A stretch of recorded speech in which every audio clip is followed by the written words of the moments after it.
group that represents Canadian university teachers has now thrown its support behind the students in Quebec. So joining us right now, we have James Turk. He is Executive Director of the Canadian Association of University Teachers. Mr. Turk, we're just talking about, more and more groups that are offering up their support of these Quebec students and others who have joined the movement, your group being the latest. You're offering up money specifically to assist with, the legal fines that Bill 78 would impose? Yes, we are. We've actually been supportive of the position taken by the students from the beginning. The policy, the issue began, and at the heart of it is an issue about ensuring that post-secondary education is accessible. And our organization has held for many years that tuition fees are not the proper way to fund post-secondary education. And we've opposed the increase in other provinces, and we were very happy when the students spoke out against Mr. Charest's abandonment of the historic position of Quebec in keeping tuition fees accessible. So we began supporting them from the beginning. But Mr. Turk, as you are well aware, tuition fees do not fund higher education. Well, they're funding a growing...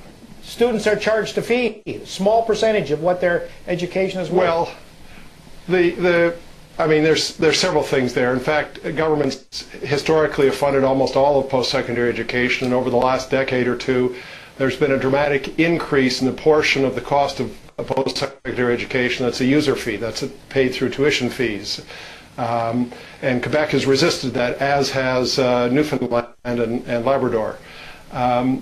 The point, however, is that universities are badly underfunded, and the notion that by adding tuition fees to what governments give, that will lead to proper funding is bogus, because over time, as tuition fees go up, governments feel less obliged to make a significant public contribution. I guess the final thing I just mentioned is every student, or virtually every student, pays the full cost of their tuition, their university costs over their lifetime, because they have much higher average earnings, and because of our progressive tax system, they more than pay the full cost of their education through the increased taxes they pay over their working lives. So it's not an issue of whether students should pay, it's whether education is of a social benefit, which we think it is. Mr. Turk, so many young people talk about how they feel that, even once they graduate, they get the education, they can't get the job. We know over 1 million young people are unemployed in this country. Is this just a generation that truly risks being lost? Is that where some of your support comes from? That, if we don't help these young people inside of this country now, it will be a lost generation in effect. Do you see it that way? Well, that certainly is true, and I'm sure some of the motivation for many of our members is remembering that when we went to university, tuition fee may have been $100 or $200 or $400, and now this younger generation is being burdened with much higher fees. So that's part of it, but it's the economic policies that are being pursued in most industrialized countries that are putting us in the financial situation we're in, where the economy is pretty rough and the unemployment rate amongst young people is very high. So there's an intergenerational aspect here. You're absolutely right.